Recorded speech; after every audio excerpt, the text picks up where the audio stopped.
Hey, this week we're all about getting the garden ready for spring. And if you love potatoes, you're gonna love this. I can't believe it's already time to start thinking about planting this vegetable garden again. You know, here's a situation where we had such a mild winter, this broccoli has come on and some of it's even blooming like that. You don't want to eat that, but look at all these little side shoots. So what I've decided to do is just cut off these blooms and we'll keep harvesting side shoots here. There's like a whole list of things that we're trying to get done here in the next couple of weeks in this space to start planting. You know, it rained for 2 days, so just everything's a bog. And then like this broccoli, see, it's all pretty much spent. But I mean, it's still got some on here. See right here? That's a nice little bud right there. See there? That's good stuff. Dog peed on it, but. Tastes better that way. See there, we can still harvest that and have that for supper tonight. So one of the things that I think a lot of people don't realize is that, you know, you got to start early with a vegetable garden. So I feel a little behind. We hadn't gotten our potatoes planted.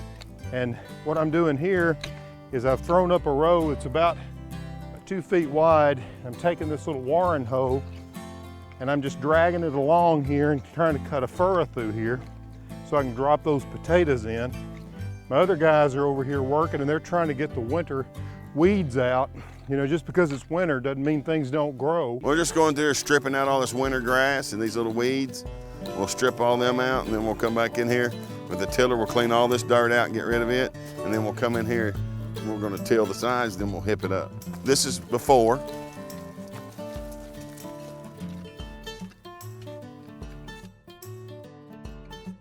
To after.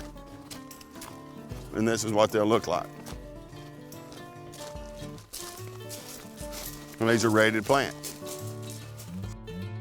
So what else do you do to get it ready? We just work this up and just use this organic material. We don't use any chemicals or anything. Everything's organic in this garden. So we'll just bring some, what we'll do is we'll get those hipped up and we'll just add some more compost to it.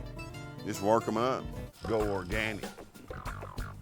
And then when you plant, you just put a hole in the... Depends on what you're planting. If you're planting seeds, it's, you know, depends. You'll use a little seeder, or I got a little push seeder that you can just load it. It's got a little disc in it, and this back wheel covers it up. The seeder, see? And you can pick these up at any of your local farm stores. We like to rotate the vegetables too, so we try to rotate our different families of vegetables. And you don't want to plant members of the same plant family in the same place year after year.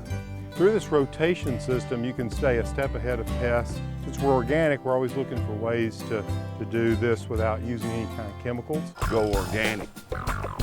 You know, the other thing is trying to get stuff planted early before the pests show up. Like squash, people wait too late, I think, to plant squash because by the time it gets up and it starts producing blooms, the squash bugs are out and they're all over it. So I try to get my squash planted early too. This is the time of year that we work in compost. We have a big compost heap. We save everything. Go organic. And so we amend the soil. We're adding a lot of lime this time of year. Because I don't broadcast it over the whole garden because in these areas where we run equipment and we walk, there's no reason to lime it. Go organic. Same goes for fertilizer. Okay, now I'm ready to plant these potatoes.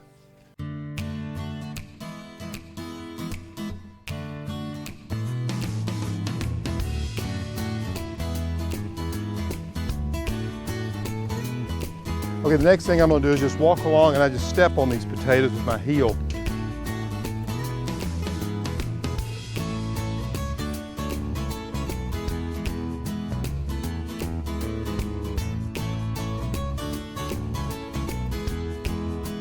Once I get them all dropped in and I step on them, just come along there and then drag the soil up on them. You want a big mound, that's the main thing.